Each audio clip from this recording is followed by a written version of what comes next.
The following program is presented by the Far East Broadcasting Company because stories of people living out the gospel with their lives inspire all of us.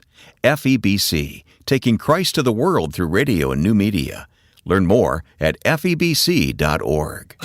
There are so many factors in life that I have absolutely no control over. Once I really settled in on Jesus Christ, that no matter where I am, He's going to be the same when I get there.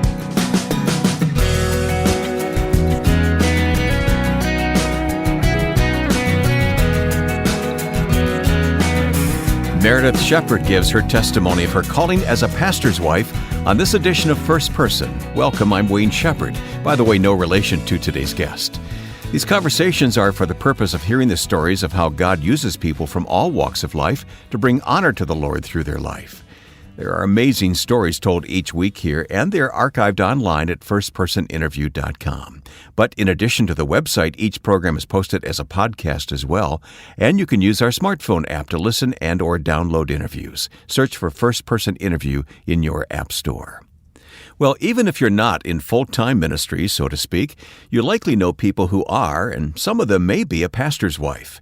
As we'll learn today, there are both blessings and challenges that accompany that role. Meredith Sheppard is married to Paul Sheppard, a California pastor, and she's the author of Letters to Pastors' Wives. She joined me from her church's studio in California, and I asked her if she knew what she was getting into when she said, "I do." Well, I didn't know exactly what I was getting myself into, but I do have to admit, I am one of those rare women who thought all of my life as a single woman and as a young girl that I would marry a minister. Did you really? I really did. Those were the women I most admired. Okay. Pastors' wives. I had a school teacher who was a pastor's wife, and I was enamored of those women at an early age. And even ironing my father's handkerchiefs, I would imagine these are preacher handkerchiefs because I would see my pastor with a stack of handkerchiefs, and he would use them to mop his brow as he was giving a fiery, fervory, his message with lots of fervor. And I that was one of those things. I feel called from God, from birth, to be a pastor's wife. Most interesting. It really is. So you knew what you're getting yourself into, sort of, I guess. What surprised you most as a young pastor's wife? What was the realization you came to? That it is a sorority of women, I call it a sacred sorority, who really need each other because it's very hard to have the close ties and bonds within your own congregation. I never believed the myth. You can't have friends in your own congregation.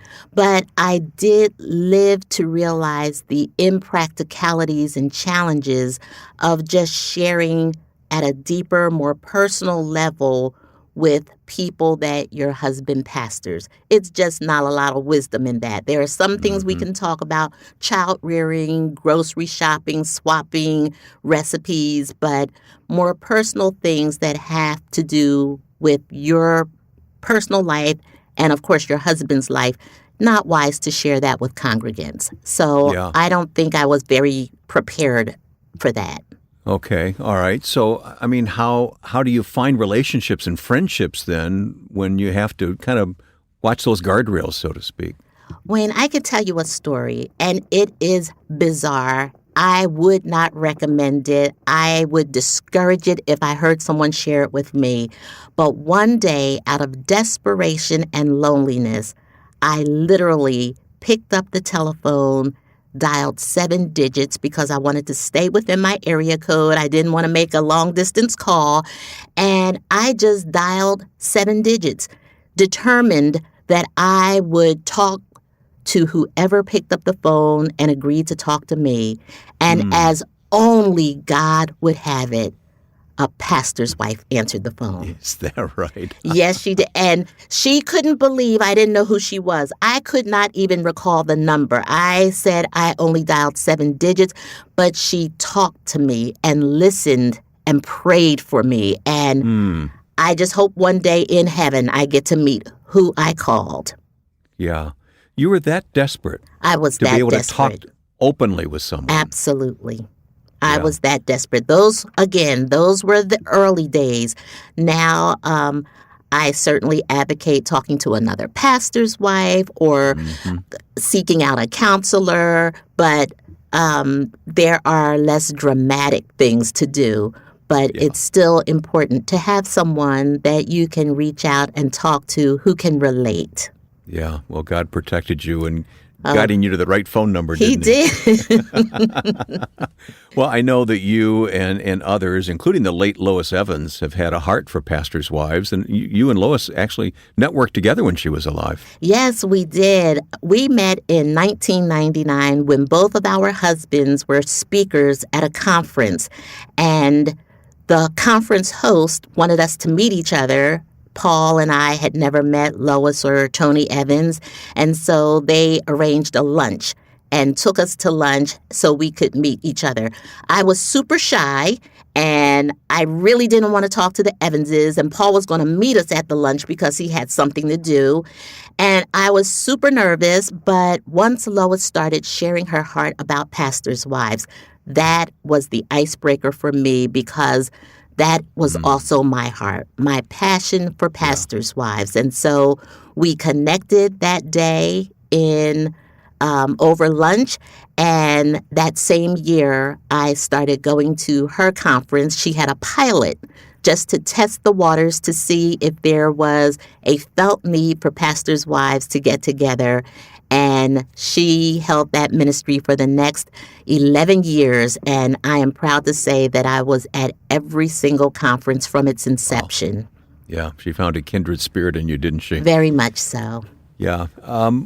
Describe some of the pressures that pastors' wives in general feel. When I was growing up, the pastor's wife was just expected to play the piano. I mean, that was a given, right?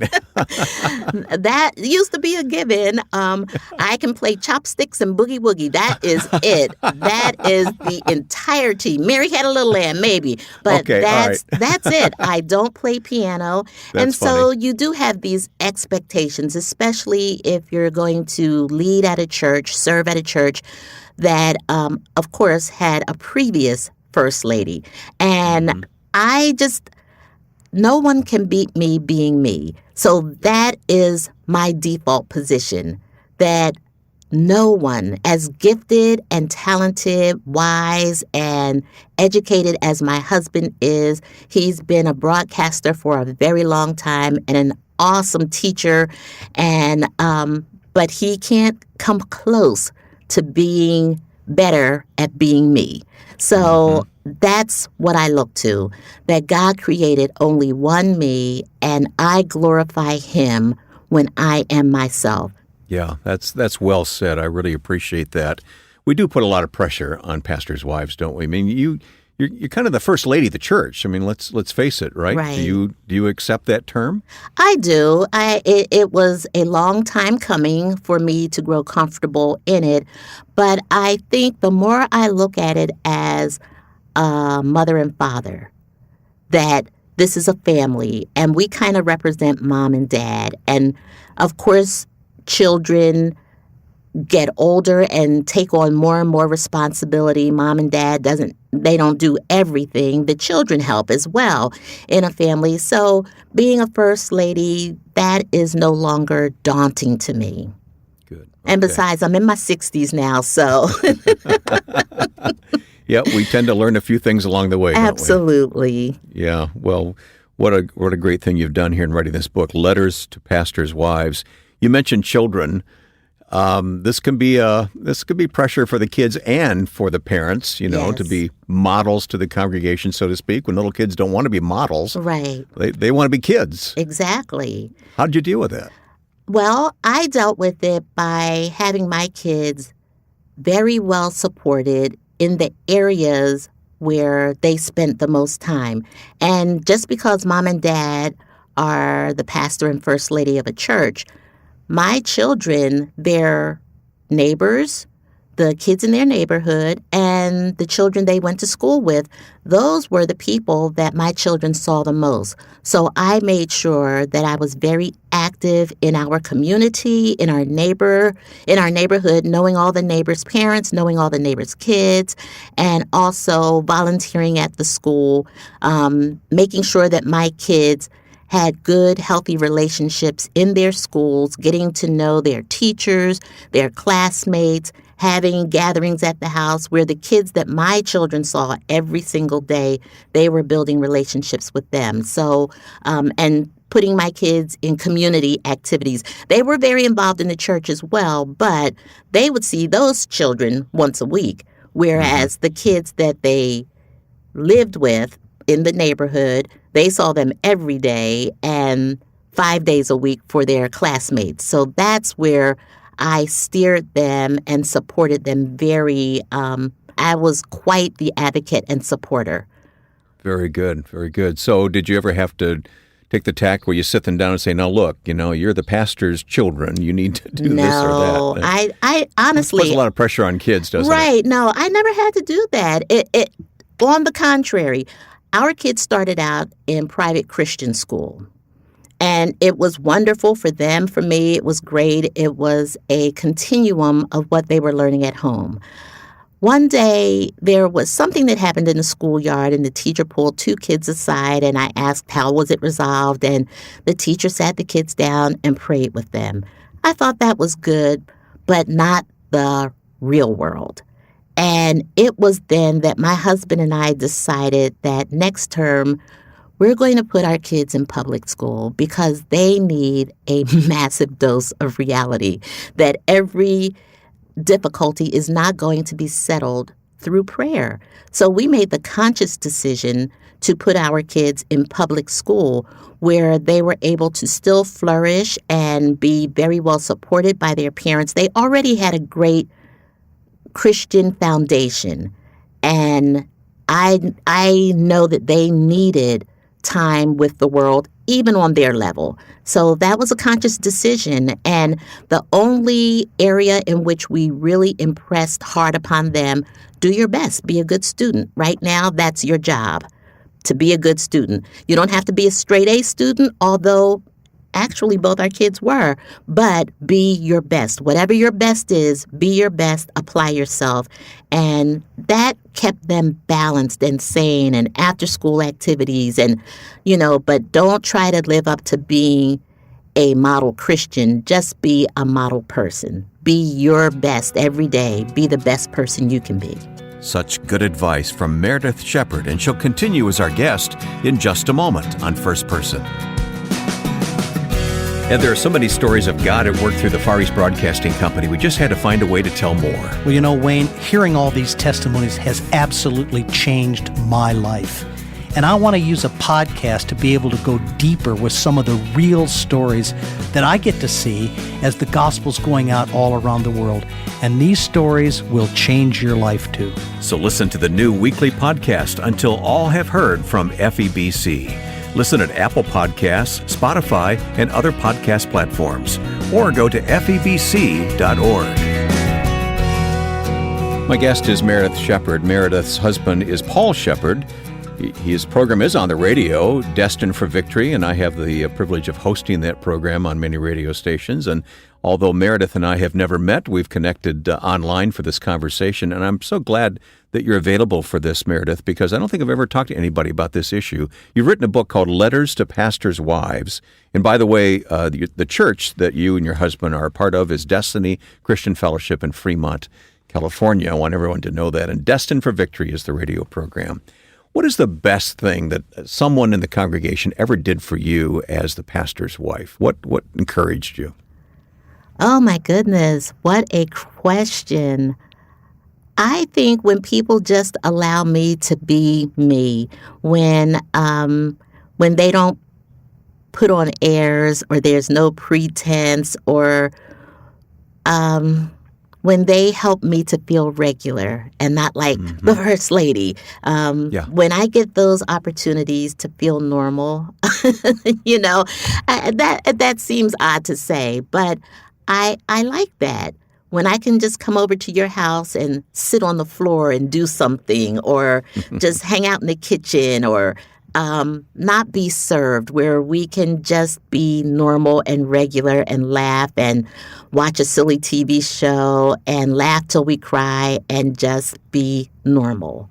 Or talk about something hurtful and they allow me to cry without being shocked that I don't walk on clouds and jump from one mountaintop to the other one and live in perpetual victory and have this red, like the Batman phone, the phone, the direct contact to Jesus. The bat phone, yeah. No, when I can just be Meredith and be silly and try on clothes and shoes and just, those are my most prized moments. That's a great lesson, because not everyone listening, of course, is a pastor's wife or married to a woman who is the pastor's wife. But you know what? We all have those women in our lives, most likely, and it's important for us to know how to treat. Pastors' wives are people too, I guess. Absolutely. Is what you're saying. Huh? Yes, we are. What about bearing the burdens of those in the congregation? I mean, I'm sure that you have had to grieve with many who are grieving, and that's just one example. But bearing one another's burdens as a pastor's wife, any response to that role? It's difficult, but it's also part of family life. And I love the scripture that says, bear ye one another's burdens and so fulfill the law of Christ. So it's something that we're all called to do.